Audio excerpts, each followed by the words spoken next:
अवतार पैदा हो रहे हैं ना कलयुग में, अभी आज की पीढ़ी में। तो एक व्यक्ति जिसका नाम है, वास्तविक नाम तो मैं नहीं जानता, वो लेखन करता है श्री कृष्ण वल्लभाचार्य के नाम से, और उसने स्वयं को घोषित कर रखा है प्रकट भगवान। अभी पता नहीं वो मर गया कि जिंदा है, लेकिन स्वामीनारायण वाली संस्था से वो जुड़ा हुआ है। तो प्रकट भगवान स्वयं को वो बताता है, और अपना नाम क्या बताता है? श्री कृष्ण वल्लभाचार्य। और उसने स्वयं को व्यास की पदवी दे रखी है। कैसा व्यास भाई? अभी तो वर्तमान में व्यास के पद पर बैठने वाले जो हैं हमारे आचार्य, उनका नाम है श्री कृष्ण द्वैपायन, और वेदव्यास के पद पर वो बैठे हैं। अब कोई एक कृति जो वेदव्यास जी की है और सबसे बड़ी है, वो है महाभारत। श्लोक संख्या की दृष्टि से महाभारत में कितने श्लोक हैं इस पर मतभेद है। तो लाखों श्लोक हैं महाभारत में, अलग अलग लोकों में, कहीं 60 लाख, कहीं 30 लाख, कहीं 1 लाख, ऐसे अलग अलग संस्करण हैं। तो महाभारत का जो दिव्य लोकों में संस्करण है वो तो मतलब 50 लाख 60 लाख से भी अधिक श्लोकों का है महाभारत के अनुसार। फिर भी पृथ्वी पर जो इसका संस्करण है वो प्रधानता से 1 लाख और 1.25 लाख श्लोकों तक का प्राप्त होता है, जिसमें 1 लाख श्लोकों वाली महाभारत भी उपलब्ध होती है, और देवी भागवत महापुराण, औशनस पुराण इत्यादि के अनुसार 1.25 लाख श्लोकों वाला भी संस्करण महाभारत का वेदव्यास कृत ही उपलब्ध है। अब इसमें मतभेद है कि उसमें हम खिल भाग हरिवंश की श्लोक संख्या जोड़कर देखें या न देखें, ये तो विद्वानों के अलग अलग विवाद का विषय है। लेकिन मुख्य बात है कि लाख या 1.25 लाख श्लोकों की महाभारत पृथ्वी पर विद्यमान है भूलोक के लिए वेदव्यासकृत। इस व्यक्ति ने क्या किया, श्री कृष्ण वल्लभाचार्य ने क्या किया, इस व्यक्ति ने कहा कि अगर चलो 1.25 लाख है, ये मान लेते हैं 1,25,000 श्लोकों की महाभारत, तो हम एक ऐसी रचना लिखें जो इससे भी बड़ी हो। तो उसने क्या किया, लगभग 60 से 70% श्लोक बाकी पुराणों से यथावत कॉपी किए, बिना उन पुराणों को श्रेय दिए हुए। मतलब वायु पुराण से 2000 श्लोक उठा लिए, शिव पुराण से 2000 उठा लिए, पद्म पुराण और स्कंद पुराण से 10-10 हजार श्लोक उठा लिए, विष्णु धर्मोत्तर से उठा लिए, महाभारत से उठा लिए। तो ऐसे करके इस व्यक्ति का 1,10,000 श्लोकों का तो ठोस तैयार हो गया विषय बिना लिखे। थोड़ा बहुत श्लोक में जो पर्याय भेद है, जैसे रामचंद्रम कहिए तो वहाँ रामचंद्रम की जगह दाशरथिम लिख दिया, या कहीं अर्जुनाय की जगह कौन्तेयाय लिख दिया, या कृष्णाय की जगह जो है वो विष्णवे लिख दिया।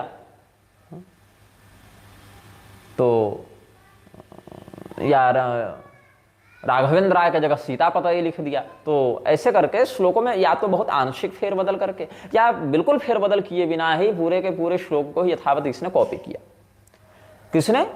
जो स्वयं को प्रकट भगवान बताता है, उस कृष्ण वल्लभाचार्य ने। और वाराणसी के बहुत से बिकाऊ धन लोलुप लोगों ने, जो बड़े बड़े डिग्री होल्डर प्रोफेसर्स हैं, इसकी प्रशंसा और चापलूसी में खूब प्रशस्तियां भी लिख कर दी। और उसमें से फिर ये पीएचडी डिलीट वगैरह सब क्या हुआ था, तो उतना तो श्लोक निर्माण जानता ही था, तो इसने और बहुत जगह पर करीब 15-20 हजार श्लोक अपने से भी लिखे, और 1,26,000 श्लोकों की एक संहिता बनाकर धर दी, लिख दिया नाम उसका लक्ष्मी नारायण संहिता। और लक्ष्मी नारायण संहिता को 5 खंडों में इसने चौखंबा से प्रकाशित भी करवा दिया।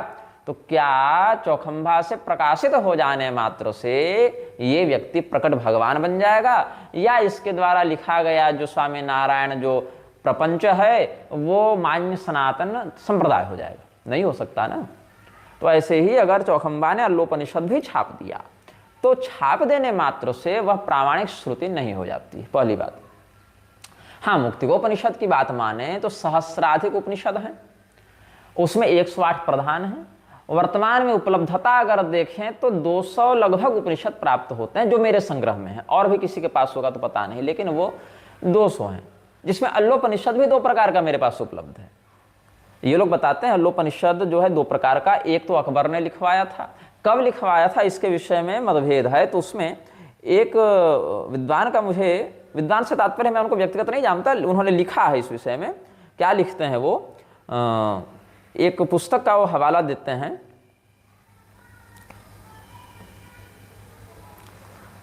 और बताते हैं कि अल्लोपनिषद को अकबर ने मात्र खूबत तवारीख नामक पुस्तक में वर्णन करते हुए द्वारका प्रसाद चतुर्वेदी ने एक पुस्तक लिखी थी भारतीय चरिताम्बुधि में, भारतीय चरितामृधि में द्वारका प्रसाद चतुर्वेदी लिखते हैं, मात्र खुवत तवारीख में अल्लोपनिषद के विषय में लिखा है कि हिजरी 683 मतलब सन 1575 ईस्वी में सम्राट अकबर ने इसको लिखवाया था। क्यों लिखवाया था?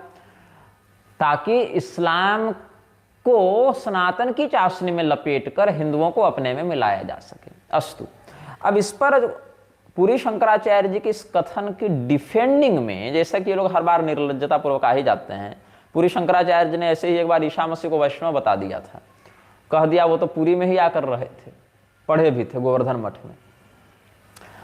अब पुरी में ही आकर गोवर्धन मठ में वो रहे पढ़े, और ये बात केवल यही कह रहे हैं ऐसा नहीं, ये बात योगानंद भी खूब फैलाता था। और योगानंद और भारतीय कृष्ण तीर्थ जो 2 पीढ़ी पहले पुरी के शंकराचार्य हुए, वो भी इस बात को कहते थे, लेकिन कभी ये लोग गोवर्धन मठ में ईसा मसीह से जुड़े आधिकारिक प्रमाण को सार्वजनिक नहीं करते हैं।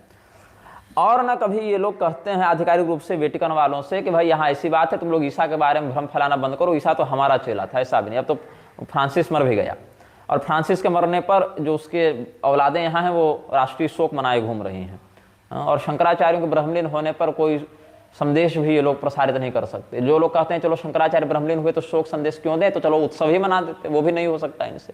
लेकिन जिस संस्था ने या जिस कथित साम्राज्ञी ने, जो बकिंघम में मरी, जिसने पूरे विश्व को आतंकवाद, शोषण, भूखमरी, गरीबी, कंगाली, मानव तस्करी, नशेबाजी, गृह युद्ध, धर्मांतरण इत्यादि के अलावा कभी कुछ ढंग का ठोस मौलिक प्रोन्नति कारक उपहार नहीं दिया, उसके मरने पर ये लोग छाती पीट पीट कर अपने अनाथ होने का प्रमाण देते रहते हैं। खैर, मैं ये बोल रहा था कि अल्लोपनिषद के जो 2 संस्करण ये लोग दिखाते हैं, ये कहते हुए कि एक वाला वैदिक है और एक वाला बाद में अकबर ने लिखवा दिया था। तो अल्लोपनिषद की जो बात है, यहाँ पर अल्लाह शब्द संस्कृत में मातृवाचक है। इतना मात्र हो जाने से ये लोग पूरी की पूरी एक काल्पनिक कहानी बना देते हैं, मात्र अल्लाह शब्द आ जाने से। अच्छा, यहाँ म्लेच्छराज को भी लोग इस प्रकार कहेंगे मेरे ऊपर आरोप लगाने के लिए कि ये म्लेच्छराज शब्द कहीं से उठाकर उसकी काल्पनिक कहानी बना देता है। लेकिन जिन लोगों को ऐसा भ्रम है, वो लोग केवल पुरी के शंकराचार्य जी के ही मेरे साथ द्वंद्व के कारण इस प्रकार की बातें मेरी अवमानना में कहते हैं। लेकिन जब उन्हीं के गुरु म्लेच्छराज को ब्रह्मा जी की योजना का पात्र बताकर भीषण नरसंहार भविष्य में होने वाला ऐसा कहते हैं, तो उस विषय पर न कोई ये लोग वीडियो साझा कर पाते हैं, न उस विषय पर कुछ कह पाते हैं, न उस विषय पर अपने गुरु की बात को स्वीकार करते मेरा समर्थन ही कर पाते हैं। दोगले मानसिकता वाली बात है ना। तो जो अल्लोपनिषद है उसमें अल्लाह शब्द जो है वो ईश्वर के मातृ स्वरूप के लिए आया है, जैसा त्वमेव माता च पिता त्वमेव कहते हैं, तो इसीलिए वहां अल्लाह शब्द ईश्वर के लिए आया है। अब उसमें मैं आपको पढ़कर सुना देता हूं। हो सकता है मैं जब ये पढ़ रहा होऊंगा तो मेरा कोई विरोधी इतना दूर काट कर मुझे मुसलमान घोषित करने के लिए रील बनाकर वायरल भी कर दे, लेकिन आप समझ जाएगा कि वो लोग ऐसे दुष्प्रचार करते रहते हैं। मैं आपको पढ़कर सुनाता हूं अल्लाह उपनिषद क्या कहता है। मैं ये जो प्रति है ये अडियार पुस्तकालय के संस्करण से बता रहा हूं।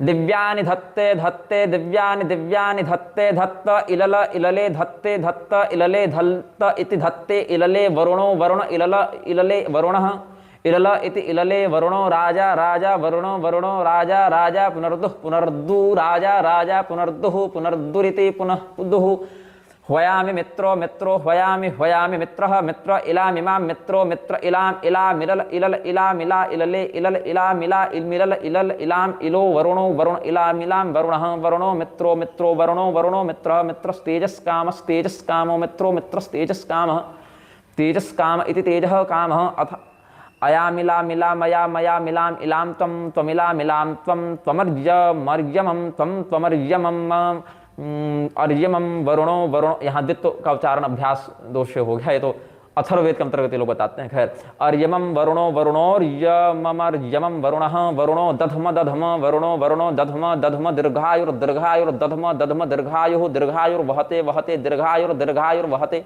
दीर्घायुरिति दीर्घ आयुः वहते सुयः सुयो वहते वहते सुयः सुय इति सुयः होतारमिन्द्र इन्द्रो होतारम होतारमिन्द्रः इंद्रो होतारम होतारमिंद्र इंद्रो होतारम इंद्रो महासुरेंद्रो महासुरेंद्र इंद्र इंद्रो महासुरेंद्र महासुरेंद्र सप्तऋषयः सप्तऋषयो महासुरेंद्रो महासुरेंद्र सप्तऋषयः सप्तऋषयः सम सप्तऋषयः सप्तऋषयः सप्तऋषय इति सप्तऋषयः संतुष्ट तुष्ट संतुष्ट तुष्ट देवास्तुष्ट तुष्ट देवाः देवा इति देवाः इला मिला मिला मिला मिमाम इलेलाह बरहो कबरह अकबरह इलेलाक बरहो कबरह इलेलाक बरहो अकबरह इलेलाक बरहो अकबरह इलेलाक बरहो अकबरह इलेलाक बरहो अकबरह अकबरहो स्म्यक बरहो स्म्यक बरहो स्म्यक बरहो स्म्यक बरहो स्मी। इस प्रकार से अल्लोपनिषद ये लोग लिखकर बैठे हुए हैं।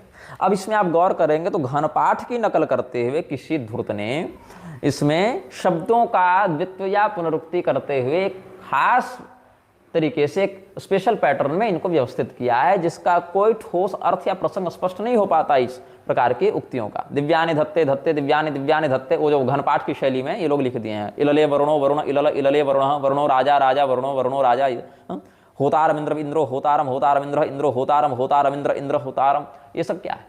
ये सब घनपाठ इत्यादि की नकल करते हुए इन लोगों ने उपनिषद छाप दिया और यहाँ पर कुछ इस प्रकार की शब्दावलियाँ घुसा दी जिससे लोगों को लगे कि ये सनातनी है, और उसमें चतुराई से इन्होंने इलाही बातों को अकबरी बातों को घुसा दिया। और अल्लाह शब्द चूंकि संस्कृत में मातृवाचक माता के अर्थ में प्रयुक्त है, इसीलिए जो इस प्रकार के फर्जी साहित्य के समर्थक हैं, जिसमें कि पूरी के शंकराचार्य जी और उनके अंधभक्तों का हम इसमें स्पष्ट उदाहरण देना चाहेंगे, और भी कुछ हो सकता है, लेकिन वर्तमान में उनका शंकराचार्य बोल रहे हैं भाई तो लोग भरोसा करने के लिए विवश हो ही जाते हैं, तो इसलिए उन्हीं का संदर्भ में दूंगा और इस बात को प्रामाणिक बताने लग जाते हैं, मान लेते हैं।